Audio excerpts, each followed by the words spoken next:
चलिए बात करेंगे वित्त मंत्री निर्मला सीतारमण 2024 और 25 के लिए आज बजट पेश करने जा रही हैं। सुबह 11 बजे का वक्त होगा जब वित्त मंत्री संसद में वर्ष 2024 का अंतरिम बजट पेश करेंगी। इस साल आम चुनाव होना है। आम चुनाव की प्रक्रिया पूरी होने के बाद नई सरकार पूर्ण बजट पेश करेगी।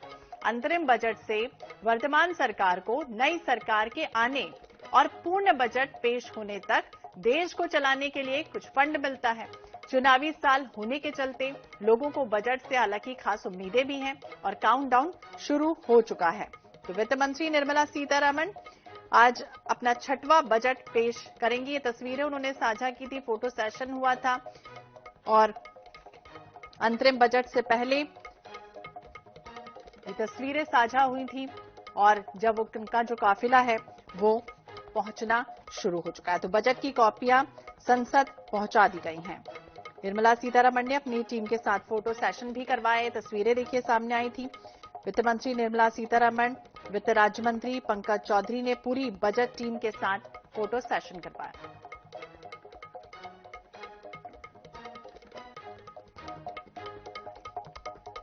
और इसी विषय पर हम बातचीत करेंगे। हमारे साथ अलग अलग सहयोगी हमारे साथ जुड़ेंगे। हम उनसे बातचीत करने की कोशिश करेंगे कि किस तरह की प्रतिक्रिया लोगों में सामने आ रही है। हमारे साथ सनी मालवी भोपाल से जुड़ गए हैं। हमारे साथ मंदसौर से कमलेश मोदी भी जुड़ गए हैं। उनसे भी हम जानने की कोशिश करेंगे। कमलेश, सबसे पहले बताइए किस तरह की प्रतिक्रियाएं हैं, क्योंकि आज निगाहें पूरे देश की टिकी हुई हैं देश के अंतरिम बजट को लेकर। जी बिल्कुल, बात की जाए अगर मोदी सरकार की, तो मोदी सरकार का ये आखिरी सत्र है, क्योंकि कहीं न कहीं आने वाले समय में 2024 में जो चुनाव है, चुनाव से पहले जो अंतरिम बजट जो है सीताराम देवी जो है वित्त मंत्री आज कुछ देर बाद यहाँ पर 11 बजे पेश करेगी। कई लोगों की निगाहें इस बजट को लेकर टिकटिकी है। किसान हो, मध्यम वर्गीय हो, व्यापारी हो, गृहिणी हो, तमाम वर्ग के जो लोग हैं उनकी निगाह है इस बजट को लेकर मौजूद है। मेरे पास दो अलग अलग व्यक्ति है, एक तरफ किसान है और एक तरफ जो है व्यापारी। हम व्यापारी से बात करेंगे कि आज केंद्रीय मंत्री अंतरिम बजट जारी करेंगे, किस तरीके का बजट देखते हैं आप? जय श्री राम। बजट में हमारी ये गुजारिश है व्यापारियों की, हम चाहते हैं कम से कम जीएसटी लगे। जैसे कपड़ा मार्केट में 5% जीएसटी लगता है, रिटेल काउंटर वालों को उसका कोई फायदा नहीं मिलता है। दूसरा गुजारिश ये है हमारी कि जो गरीबों को जो टैक्स लिया जाता है उसमें छूट दी जाए, और यातायात तौर पे भी जैसे हम लोगों को पेट्रोल वगैरह में जीएसटी लगता है उसमें छूट मिलनी चाहिए। हम लोगों को गैस रसोई में छूट मिलनी चाहिए। अधिकतर लोगों को गरीब लोग दिखते हैं, मध्यम वर्ग को दिखता ही नहीं है। हमारा ये है कि मध्यम वर्गीय को इसमें जोड़ा जाए और छूट अधिक से अधिक मध्यम वर्गीय को दिया जाए। या तो छूट उद्योगपति को मिलती है या गरीब परिवार को मिलती है, मध्यम वर्ग को कुछ नहीं मिलता है। इसलिए मैडम से गुजारिश चाहते हैं हम लोग कि ये जो टैक्स में जीएसटी में जो छूट मिले सबसे ज्यादा व्यापारियों को मिलना चाहिए। जीएसटी पे छूट की बात हो रही है, किसान से बात करते हैं कि सर किसानों के लिए किस तरीके का बजट देखते हैं, क्योंकि कहीं न कहीं दवाएं पे जिस तरीके से टैक्स लगाया जाता है, दवाएं देखी जाती है महंगी होती जा रही है, एग्रीकल्चर में फसल का दाम उपज नहीं मिल पाता, मगर आप क्या सोचते हैं किस तरीके का बजट? देखो, देश की इकोनॉमी जो टिकी हुई है वो सिर्फ किसान के ऊपर टिकी हुई है, और किसान के जो खेती को लाभ का धंधा बनाना अगर है तो सबसे पहले उनको संसाधनों पर सब्सिडी देना पड़ेगी। उनके जो जीएसटी लगाया जा रहा है उनके संसाधनों पर और खत्म करने पड़ेंगे। पहले जो टैक्स नहीं लगता था, लेकिन अब मोदी सरकार ने टैक्स लगाया, ये टैक्स खत्म करने पड़ेंगे, तब जाके किसानों का लाभ का धंधा बनेगा खेती का, नहीं तो नहीं बनेगा। और जो देश में जो करोड़ों युवा बेरोजगार जो घूम रहे हैं उनके लिए रोजगार की व्यवस्था करनी पड़ेगी, फैक्ट्री वगैरह लगाना पड़ेगी। जब किसान बजट पेश करते हैं तब उस टाइम पे बहुत लुभावने दिए जाते हैं, लेकिन वो धरातल पर वो योजनाएं उतरती नहीं है। जब मोदी सरकार ने 2 करोड़ युवाओं को हर साल नौकरी देने का वादा किया था, लेकिन वो अभी तक कोई धरातल पे कोई नजर नहीं आया। सिर्फ बजट बताते हैं, पेश करते हैं, उसमें बताते हैं कि हम ये करेंगे। आप किस तरीके का बजट देखते हैं, क्योंकि अंतिम बजट होने वाला है मोदी सरकार का, तो किस तरीके का बजट देखते, किस तरीके बजट की उम्मीद है कि ये बजट हो सकता है या बजट होना चाहिए? तो वही कह रहा हूँ ना मैं कि युवाओं को रोजगार दे, किसानों की जो संसाधनों पर सब्सिडी लगाई जा रही है वो खत्म करे, जो आम जो व्यापारी वर्ग है उनको जो जीएसटी लगाया जा रहा है वो थोड़ा कम करे, है ना। तो इस हिसाब से जो अगर बजट पेश करेंगे तो यह लोगों एक आम आदमी को राहत मिलेगी। और आम आदमी को राहत मिलने की बात हो रही है, इसमें देखा जाए तो कुल मिलाकर जिस तरीके की बजट है, तो आम आदमी को राहत मिलेगी या नहीं, फिलहाल जब बजट पेश होगा उसके बाद समझ में आएगा, स्थितियां स्पष्ट हो जाएंगी। भोपाल से सनी मालवी भी हमारे साथ जुड़ गए हैं। सनी, जिस तरह से बात करें मोदी सरकार के दूसरे कार्यकाल का अंतिम बजट, यानी वित्त मंत्री निर्मला सीतारमण अपना 6वां बजट आज पेश करने जा रही है। अंतरिम बजट है, क्या लग रहा है किस तरह की घोषणाएं हो सकती, क्योंकि हर वर्ग अपने अपने तरीके से कह रहा है कि हमारे लिए अच्छा कुछ होगा, लोक लुभावन कुछ हो सकता है?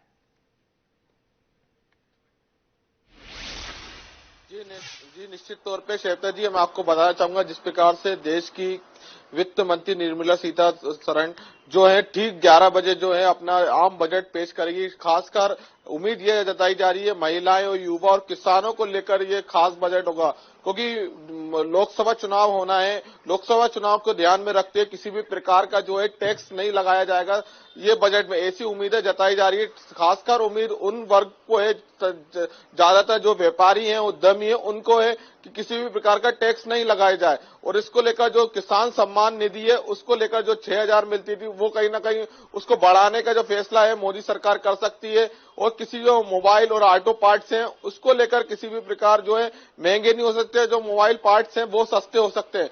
कुल मिलाकर माना जाए कि एक सभी वर्गों को लेकर एक आम बजट जो है तैयार किया गया है। अब देखना होगा कि ठीक 11 बजे किस प्रकार का बजट जो है निर्मला सीतारमण जो है पेश करती हैं। जी बिल्कुल, वो तो देखना ही होगा। लेकिन दूसरी तरफ अगर हम बात करें तो हाल ही में सूर्योदय योजना का जिक्र भी किया था प्रधानमंत्री ने। कहा गया था कि जिसमें सोलर पैनल लगाए जाएंगे, 1 करोड़ जो है उसकी योजना का सीधे तौर पर लाभ होगा, घरों को फायदा पहुंचेगा। तो इस योजना पर भी क्या जिक्र हो सकता है? दूसरी तरफ मध्य प्रदेश में किस तरह की प्रतिक्रियाएं सामने आ रही हैं, लोगों में किस तरह का इस बजट को लेकर उत्साह है? जी निश्चित तौर पे जिस तरह से पूरे जो आज जो आम बजट जो देश का पेश हो रहा है उसको लेकर लोगों को खासी उम्मीद रहती है। खासकर उन महिलाओं को उम्मीद रहती है जो गृहिणी रहती है, जो घर चलाती है। महिलाओं को इस बजट को लेकर खासी उम्मीद है कि जिस प्रकार से महंगाई जो बढ़ रही है, लगातार पेट्रोल डीजल तेल के भाव बढ़ रहे हैं, उसको लेकर किसी भी प्रकार की जो महंगाई है उससे कहीं ना कहीं उनको राहत मिले। ज्यादातर वह युवाओं को ये कहना है कहीं ना कहीं बड़े सेक्टर में जॉब मिले, इसको लेकर और किसानों को लेकर काफी फोकस जो है सरकार कर सकती है, क्योंकि लोकसभा चुनाव आने वाले। ऐसे में किसान को लेकर एक बड़ा फोकस जो है सरकार का रहेगा। युवा की बात की जाए, उद्यमी व्यापार की बात की जाए, इन सभी वर्गों को ध्यान में रखते हुए बजट तैयार किया गया है। अब ठीक 11 बजे जो है देश की वित्त मंत्री जो है निर्मला सीतारमण जो है बजट को पेश करेंगी। बिल्कुल, अब देखना होगा क्या कुछ होता है। और कमलेश मोदी भी लगातार हमारे साथ जुड़े हुए हैं। कमलेश, क्या जानकारी, क्योंकि कहा जा रहा है किसानों को तो सीधे तौर पर फायदा होगा, क्योंकि अगर किसान समृद्ध है, खुशहाल है तो देश का विकास भी होता है। छोटे किसानों के लिए किस तरह की राहत मिल सकती है, क्योंकि ये कई बार परेशान हो जाते हैं, उचित दाम में इनको जो वो है फसल के दाम नहीं मिल पाते। तो किस तरह का उत्साह इनमें है, किसान किस तरह से कह रहे हैं, और जो आपके आसपास लोग खड़े हैं वो क्या कह रहे हैं? जी बिल्कुल, अगर बात करें बजट की तो बजट जिस तरीके से मोदी सरकार के पिछले 4 साल हुए, 4 साल में जो बजट पेश हुआ उससे कहीं ना कहीं लग रहा है, मगर कहीं ना कहीं जो है ये अंतिम बजट है। और अंतिम बजट से कहीं ना कहीं लोगों को अब जो उम्मीद है वो उम्मीद किसानों को है कि किसानों की जो उपज का दाम है, क्योंकि अगर बात की जाए मंदसौर जिले के मालवांचल की, तो मालवांचल में लहसन की उपज ज्यादा होती है, तो कहीं ना कहीं लहसन का भाव उनको बराबर नियमित रूप से मिलना चाहिए।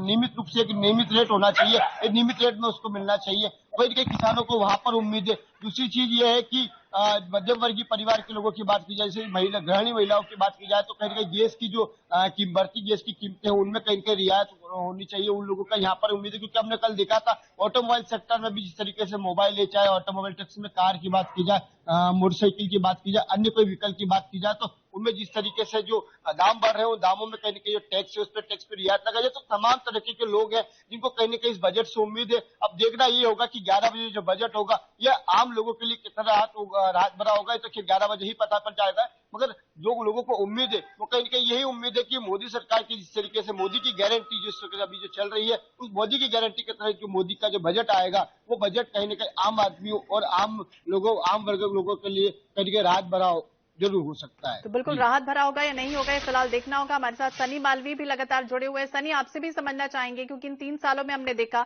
इंफ्रा पर सरकार ने बहुत खर्च किया है, चाहे वो हाईवे हो या फिर बंदरगाह हो या फिर वो बिजली संयंत्र का ही मामला क्यों ना हो। इस बार क्या उम्मीद की जा रही है? इंफ्रा पर ज्यादा खर्च हो सकता है, क्योंकि 7% अगर हम देखें तो अर्थव्यवस्था को सीधे तौर पर इंफ्रास्ट्रक्चर प्रभावित करता है। जी, निश्चित तौर पे जिस प्रकार से जो केंद्र सरकार ने जो बजट तैयार किया है उसमें खासकर देखा गया है व्यापारी और जो वर्ग है उसको लेकर जो देश की जो अर्थव्यवस्था है, अर्थव्यवस्था को ध्यान में रखते हुए ये बजट तैयार किया गया है। जिस तरह से जो ऑटोमोबाइल जो सेक्टर है उसको लेकर जो मोबाइल है वो सस्ते हो सकते हैं। कहीं ना कहीं जो बजट जो तैयार किया गया है ठीक 11 बजे अब पता चल पाएगा कि केंद्र सरकार किस तरह का बजट करती है। तो खासकर उन वर्ग को ज्यादातर उम्मीद रहती है जो छोटे तबके लोग तो रहते हैं, मध्यम वर्ग जो परिवार रहता है उनको खासकर ये इस बजट से जो उम्मीदें रहती हैं कि बजट किस तरह केंद्र सरकार का किसी भी प्रकार का टैक्स नहीं लगा जाए, क्योंकि ऐसा माना जा रहा है कि चुनाव आने वाले, चुनाव से मद्देनजर देखते हुए सरकार किसी भी प्रकार का जो टैक्स है नहीं लगाएगी। अब देखना होगा कि जो सरकार है किस तरह का बजट जो है पेश करती है। तो बिल्कुल देखना होगा किस तरह का बजट होता है। लोगों को हालांकि बजट से खास उम्मीदें हैं। बहुत बहुत शुक्रिया आप दोनों का ही बातचीत करने के लिए, जानकारी देने के लिए। तो काउंटडाउन शुरू हो चुका है और 11 बजे वित्त मंत्री निर्मला सीतारमण देश का अंतरिम बजट आज पेश करेंगे।